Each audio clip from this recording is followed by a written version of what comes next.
Captain Midnight. This video is brought to you by Audible. So this is sort of a new kind of video for me. I've never really discussed anime on the channel before, let alone one as huge and successful as My Hero Academia. To be honest, a week ago, I didn't even know what this series was about. Just that my youngest sister was a huge fan and that it was one of the most popular anime around. So I thought, why not make a video where I'm very upfront about being new to the series, watch the first season, and give my honest thoughts on it. Hopefully it's something that, if you're a fan of the show or the manga, you'll find interesting.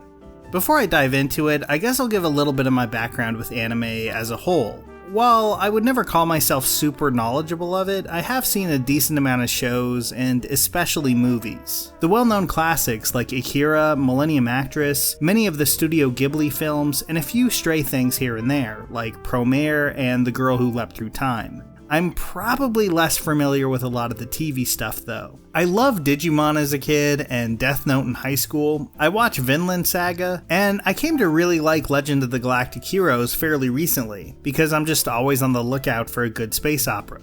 But a lot of the big heavy hitters that everyone loves, yeah, I've just never really seen them. I haven't watched a full episode of Dragon Ball Z, Bleach, One Piece, or Yu-Gi-Oh! I did try watching Naruto once, and I got like 8 episodes into that. So when it comes to a lot of these popular shonen anime, I'm a little lost. Like, I honestly don't know if I'm even using the word shonen right. But I tried to approach My Hero Academia fairly and with basically no preconceived notion of what the show would be. It was on Hulu, where I watched all of season 1 for this video. I also went with the dubbed version. I'm sure that'll feel sacrilegious to a lot of fans out there, and I'm sorry about that, but I knew I wanted to take some notes while watching, and since I have no attachment to either version yet, that just seemed like the better option. I guess that's probably enough context though, so let's just jump into the show itself.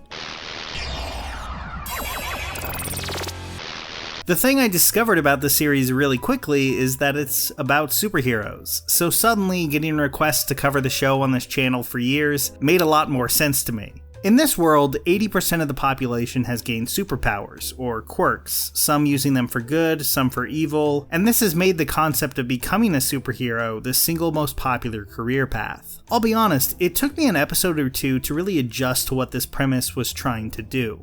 Whether it's in shows, comics, and movies like The Boys, Invincible, Watchmen, or The Authority, many of the spins that creators have been trying to put on superheroes in the past 40 years or so have been pretty cynical. They serve, in one way or another, as a deconstruction of the superhero stories of the 30s, 40s, and 50s, peeling back the layers to reveal some of the dark undercurrents that the concept can have. At first, I thought this was what My Hero Academia was doing too. After all, 80% of the world having powers seems like it would make things pretty brutal and terrible for the 20% that don't. Not to mention that it has one of the main characters declaring early on that he wants to be the richest hero on Earth. Plus, All Might just looked sinister, so I thought I was settling in for this to be a fairly dark take on the genre. Soon though, it became clear that this wasn't that show. Sure, there are some satirical elements, like All Might's do-gooder personality, sometimes verging on the ridiculousness of like The Tick. But for the most part, My Hero Academia is a show that loves its superheroes. And though it's often pretty violent, to be honest I think it's closer to the classic 60s Marvel age than the grittiness of like The Boys. The show's lead, Izuku Midoriya, aka Deku, is in many ways in that classic Peter Parker mold. He's a smart young teenager who's constantly being bullied at school. But where Parker needed a tragedy to become a hero, Midoriya can't wait to go out there and fight crime, taking extensive notes on every hero he can find.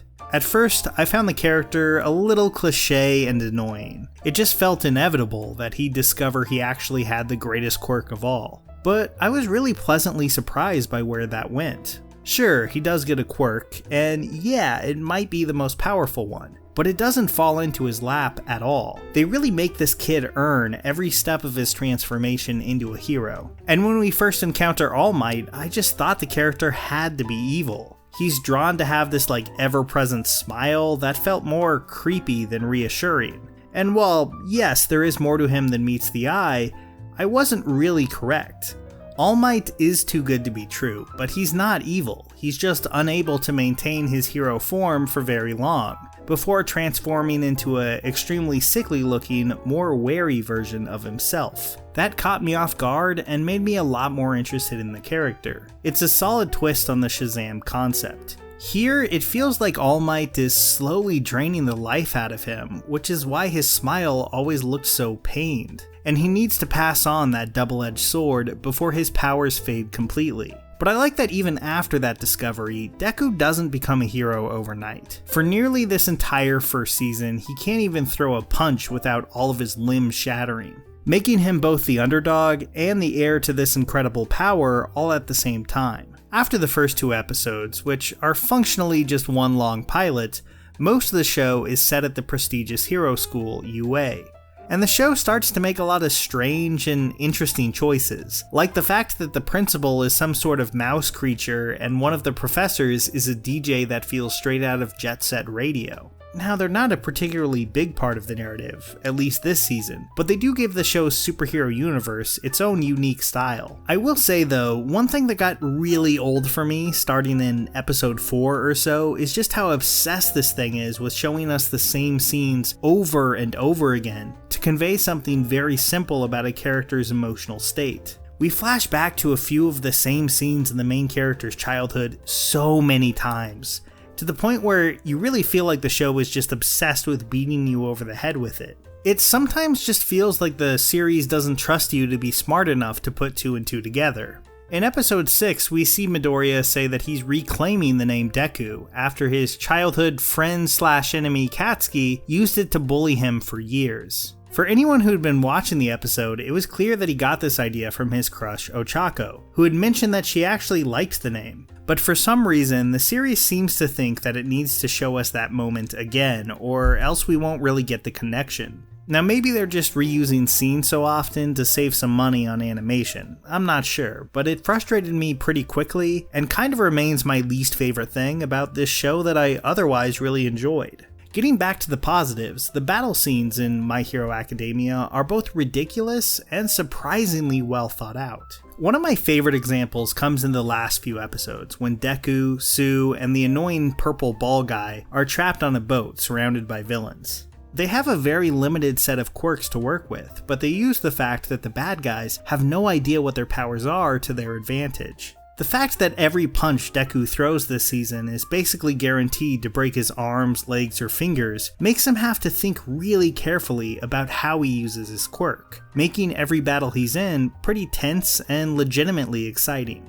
But the show is much more than just its lead. Honestly, whether I end up making more videos on it or not, I'll definitely be watching past this first season.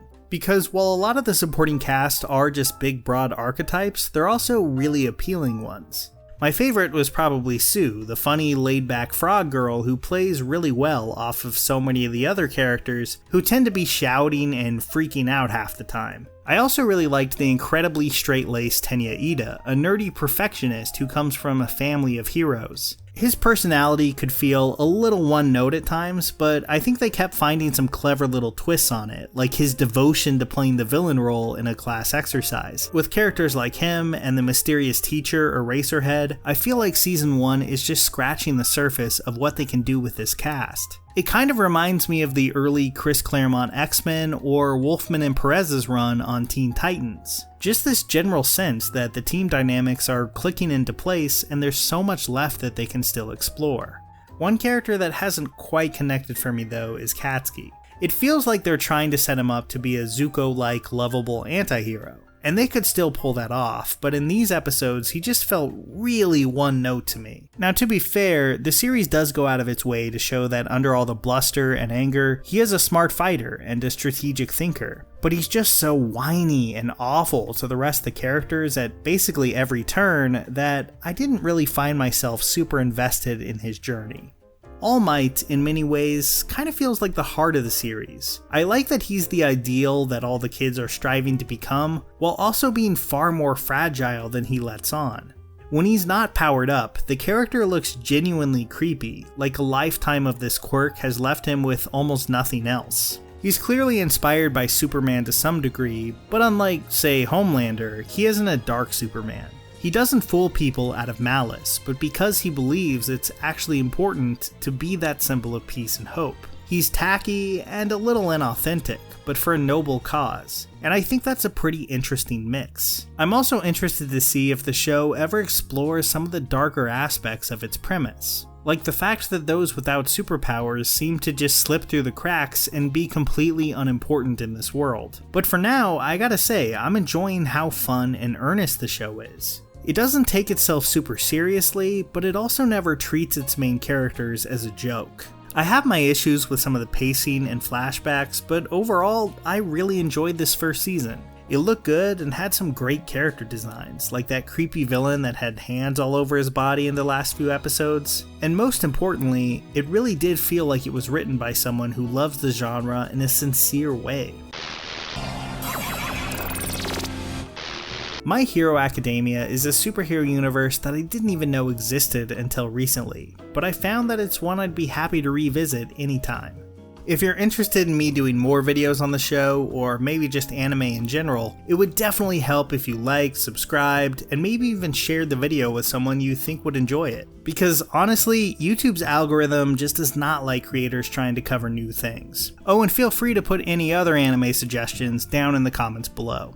And if you're looking for a deeper exploration of the superhero genre itself, I can't recommend Grant Morrison's Super Gods enough. I've been revisiting the audiobook in the past month and found its history of the superhero genre and its musings on the nature of reality itself to be just as engaging and strange as the first time. It's really something I can go back to over and over again. But that's just one small piece of what Audible has to offer. Whether it's fiction, comedy, biographies, podcasts, or way more, they've got you covered. Their Plus catalog goes far beyond audiobooks and features great audio content in all sorts of formats. It's a great deal, and I love that I can easily download them and listen to them whether my phone is online or not. I've been an Audible subscriber for years now, for one very simple reason. It has a great catalog of titles that's always expanding and surprising me with cool new stuff. So to get Super Gods free right now, and much more, go to audible.com/midnight or text midnight to 500-500. That's audible.com/midnight or text midnight to 500-500. Here's a special tip for the fellas and girls who have not already joined Captain Midnight's new 1940 Flight Patrol.